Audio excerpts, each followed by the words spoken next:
Second, public safety. Our goal was to bring our crime rates down to the lowest in decades, and that's what we did right here in Houston, Texas, and make public safety a priority whenever we made budget decisions. I committed to, and we did, improve the quality of life in the neighborhoods, and I want to tell you thank you to all who participated in your civic groups and civic associations, community associations, your civic club in Kingwood, who are my partners in doing things to make Kingwood, the taxpayers who send their hard-earned tax dollars, making sure that we put them to work based on the priorities of the community. And you could see that in the library that was recently opened, that is one of the most well-utilized, that's very existence preserves and enhances property values in this community. You could see it in the common sense things, like putting mobility response team right in front of Kingwood High School where traffic would back up on Kingwood Drive all the time during the school days, and just having somebody out there directing traffic at the city expense.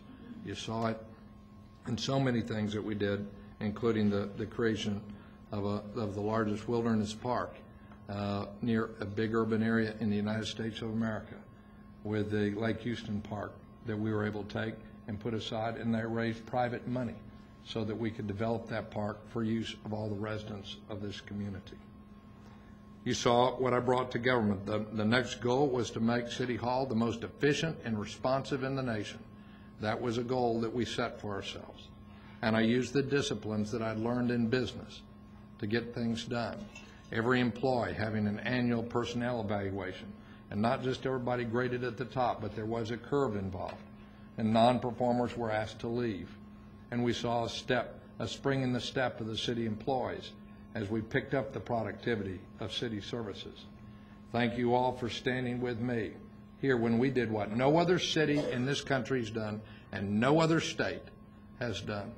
When in May of 2004, we stood up for the taxpayers of public and had a referendum, and I took on forces, including employee unions who fought it, to have real pension reforms. And twice over the 6 years that we were there, because you backed me up at the ballot that we could have a new plan going forward, we were able to have that strength to deal with and reduce make more affordable and secure the pension benefits that had not already been vested by our city employees for our police and municipal employees, saving billions over the long run and cutting the unfunded liability by $1 billion. Thanks for the people who stood up with me at the polls on the first referendum that I put on the ballot, that we wrote.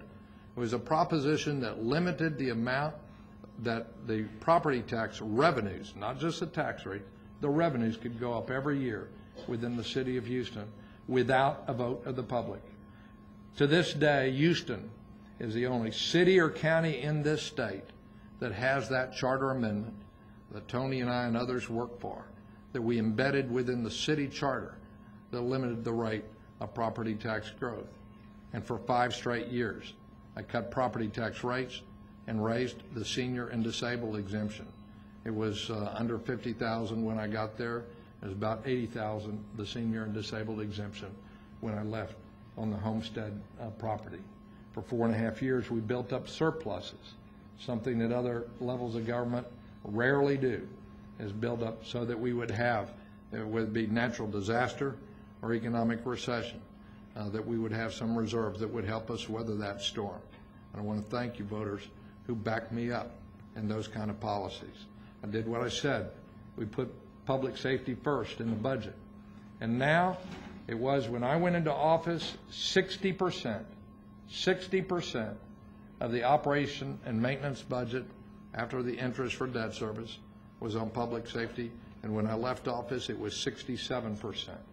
And that helped us have the most professional fire department in this nation, where every firefighter is trained now in EMS. It allowed us to cut crime rates to the lowest level in decades and resulted in receiving numerous awards, including that from the FBI director for community service based on what we did. And there's so much more we can talk about. Wouldn't it be great if we had a governor who brought a kind of common sense to squeeze the most out of our taxpayer dollars in Austin? That's what I'll commit to you to do.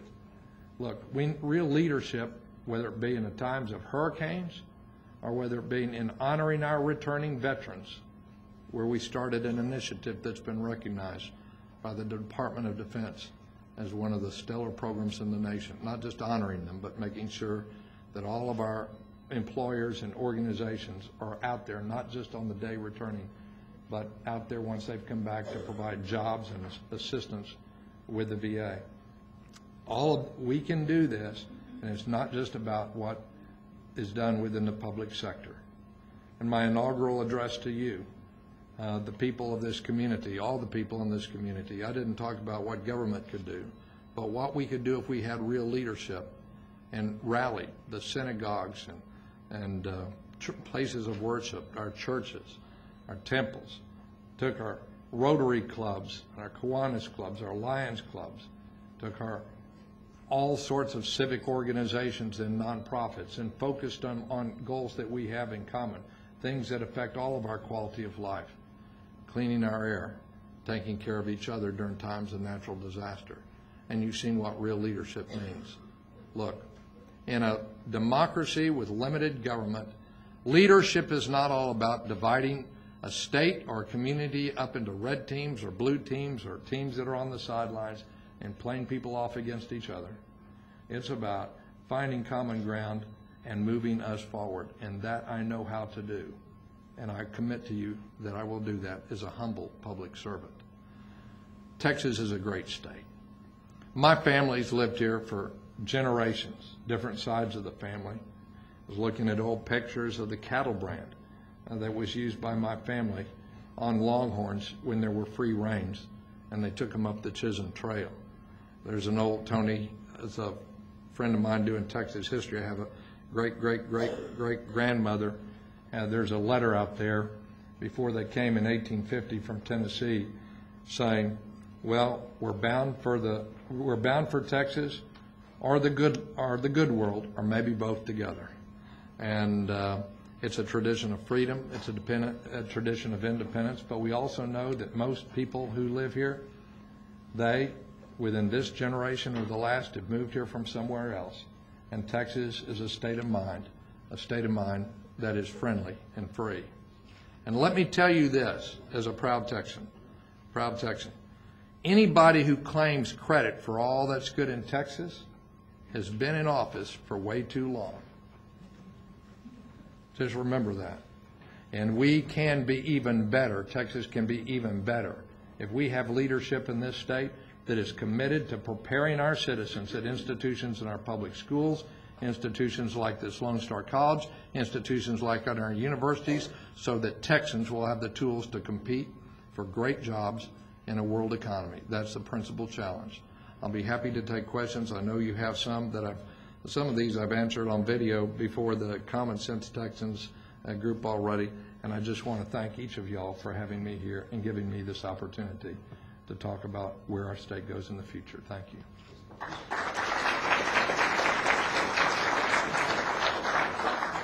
do want to mention